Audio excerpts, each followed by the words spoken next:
Hi my friends and welcome back to another YouTube video. Today I have quite a few books to show you because I went a little crazy. It was my birthday and for Black Friday I also bought a lot of books. Over the last few weeks I haven't really read a lot because I started a new job, so naturally I compensated by buying a ton of books. But yeah, before you judge, to me reading and buying books or collecting books are two separate hobbies. So that I want to get out there. So yeah, but I'm excited to show you what I found and I hope you enjoy too. The first novel I want to show you is The Lost Apothecary by Sarah Penner. It's set in 18th century London, where there's a rumor going around in the female population that there is an apothecary that sells poisons that you can use against oppressive men in your lives. And this rumor, I guess it turns out to be true, and there's a lot of consequences for the future. We have another timeline in this book 200 years later where there's a historian who's researching these so-called poison murders in London at the time and finds a new clue that is leading her to find out what happened, I guess who is responsible. So I think it sounds really interesting, sounds like a book with strong female characters, and just the storyline has so much potential in my view. Also, I think the cover is so pretty. I'm really excited about this one. Next, we have Malibu Rising by Taylor Jenkins Reid. I read this year The Seven Husbands of Evelyn Hugo, which I know is all over the place too and people love it. And I liked it a lot too. I think I gave it 4 out of 5 stars. So I said afterwards, okay, I want to read more books by Taylor Jenkins Reid. So I picked up Malibu Rising, which, by the way, be careful when you buy books online because I did not realize until I got it that it's like large print.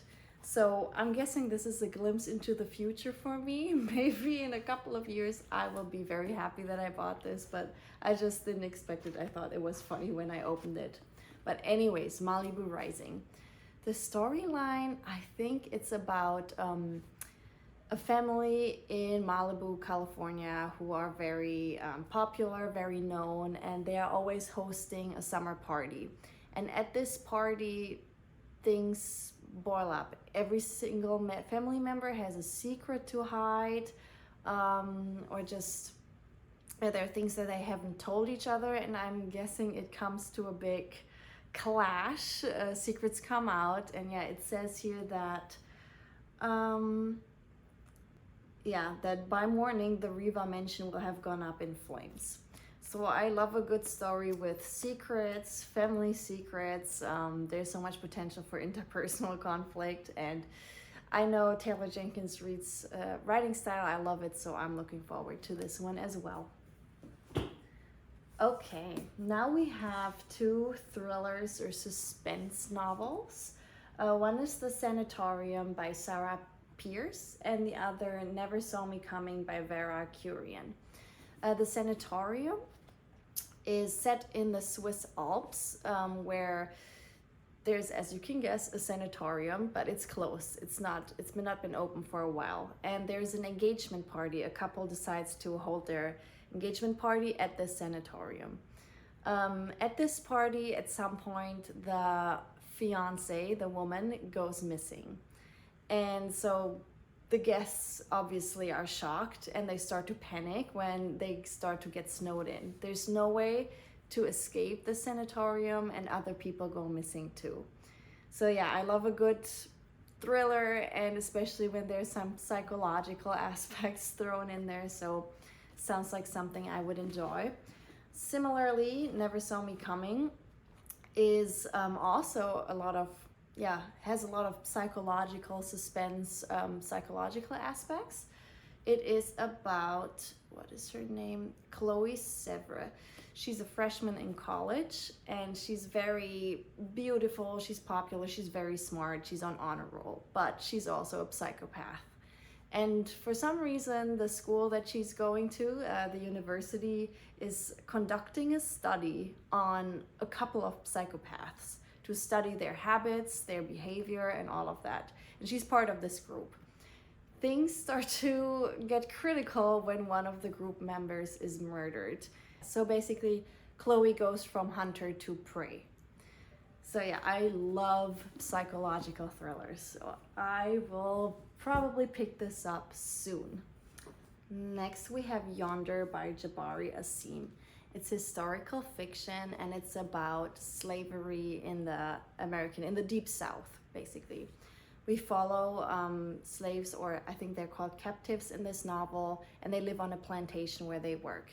Their owners are very brutal, not just physically, but also emotionally, psychologically. So the captors are of the opinion that Black people don't have feelings, don't have emotions, and yeah, you can imagine what life is like to be held by somebody who has those beliefs. We also have the community of the slaves and see how they, form bonds. Also, there is a priest who comes into play at some point and tells them about ideas of freedom, gives them the idea that yes, you can have control over your own life, you can choose who you want to marry and all that. And we follow their struggle, I guess, if they break free, break out of their chains. So I think it's very important fiction. I haven't read much about slavery in the South. I think it's a very important topic. And yeah, I'm sure it will be a heavy read, but so necessary. And yeah, it's just horrific to think that it was normal, that it's fiction here, but this is what people believe. They believe that, a group of people doesn't have emotions, which, yeah, it's crazy. But yeah, I'm very interested in this book, and I think it will be an emotional read. All right, now comes a novel I'm so excited about that I found this. I read To Kill a Mockingbird, I think last year. And yeah, it's one of the American classics. I'm sure most of you know it. And this is the sequel to Go Set A Watchman by Harper Lee. I had no idea there was a sequel. So when I saw this in the used bookstore, I got so excited. I think I got it for like $2, which is incredible. So I'm very happy. Just if you don't know, the backstory of To Kill a Mockingbird is basically that we are in Alabama in the 60s, and racism is a big problem. We are following John Louise Finch, who is a little girl, and we view the racism and general beliefs of the people in that town in Alabama through her eyes. Her father is a lawyer, and he represents an African American in court. And of course, the general public is not happy with that. So that's the basic storyline of the first one. I hope I summarized it okay. The second one picks up a couple of years later. So while the first one was from the viewpoint of a little girl, here we have Jean Louise Finch when she's 26 years old. So she's now a woman, she's moved out of town, she's lived in New York City, and she returns to her hometown, to Alabama, in this book. And I think that will be very interesting to see, now how her viewpoints shift, that she's older, that she's seen another state, lived in another state, different culture maybe. Very interested, and I think it says that her return is bittersweet, so she learns, Jean Louise's homecoming turns bittersweet when she learns disturbing truths about her close-knit family, the town, and the people dearest to her. So I think this could be very interesting, and I'm most looking forward to all the characters that are going to reappear, that we got to know in the first one, got to love in the first one, and I hope that we'll meet a lot of them in this one. We have 3 books left, so bear with me, we're almost there, at least for the first video. The next book, I'm really happy to show this because it was recommended to me, or I should say the author was recommended to me by one of you guys. In another video, I talked about the fact that I really enjoy historical fiction because I like to combine the fun of reading with really learning something about a point in history, how life was like back then. So I was recommended Philippa Gregory, so thank you again, thank you so much. I picked The Lady of the Rivers by her. I hope it's a good one. I feel like I should just read the little extract here. because I'm not sure I'll do it justice summarizing it. So let me just read this quickly. Descended from Melusina, the river goddess, Jacquetta always had the gift of second sight. As a child visiting her uncle, she met his prisoner, Joan of Arc, and saw her own power reflected in the young woman accused of witchcraft. They share the mystery of the tarot card of the Wheel of Fortune before Joanne is taken to a horrific death at the hands of the English ruler of France. Jacquetta understands the danger for a woman who dares to dream. Jacquetta is married to the Duke of Bedford, English regent of France, and he introduces her to a mysterious world of learning and alchemy. Her only friend in the great household is the Duke's squire, Richard Woodville, who is at her side when the Duke's death leaves her a wealthy young widow. The two become lovers and marry in secret, returning to England to serve at the court of the young King Henry VI, where Jacquetta becomes a close and loyal friend to his new queen. So you recognize a bunch of these names probably from history class, from just general knowledge, and I'm very excited. I think it sounds very interesting, the notion of alchemy and also witchcraft.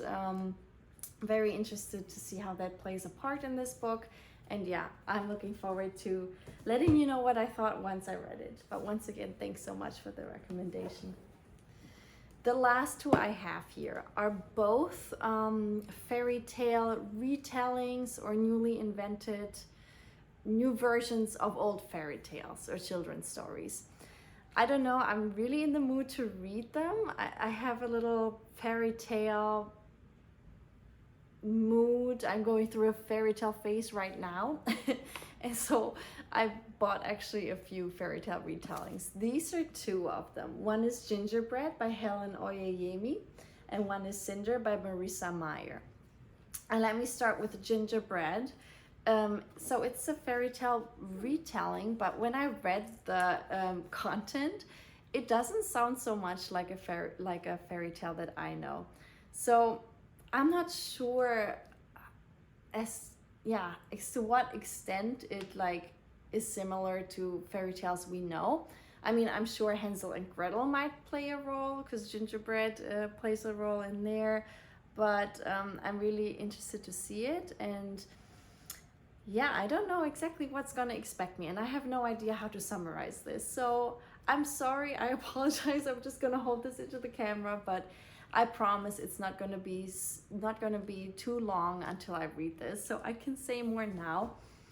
I can say a little bit more about Cinder because this is the first book in a series. I don't know how many, but they are called the Lunar Chronicles.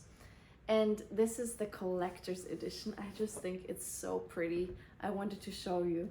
So this is how it looks like. And I don't know, there are no pictures inside, but it's so pretty. So it's the retelling of Cinderella, as you can tell, but in a very different way. So we are in another world. I guess I don't know if it's still Earth or if it's another world entirely, but we are on a world where there is cyborgs, not just humans, also cyborgs. And one of them is Cinder. Cinder is a cyborg, and she lives with a stepmother, with stepsisters, just like the old fairy tale. The thing is that there's also other galaxies, I think, so it's an intergalactic tale, and somehow Cinder is the one who has to save the world, I think. I don't know if I summarize it well. So it sounds a little crazy. We have some intergalactic conflicts going on. We have cyborgs, and I honestly have no idea at this point in time how the author managed to combine that with a classic fairy tale, but I've heard many good things about it, so I really want to give it a try, and I'm excited to see how fairy tales from the Grimm brothers go with cyborgs. So I hope to read this soon too. Maybe I'll do like a fairy tale special. I don't know if you guys are into it or if you would like it or not, but please let me know. All right, that's it for my Black Friday haul part 1. We have a couple more books for the next video, so stay tuned. I'm gonna film it right now, but I probably won't post it for a few more days. But yes, stay tuned. I have a couple of treasures left there. So I hope you enjoyed this video, and I look forward to seeing you at the next one. So have a beautiful Christmas with your families, enjoy the holidays, and yeah, all the best from me. Stay safe, stay healthy, and bye bye.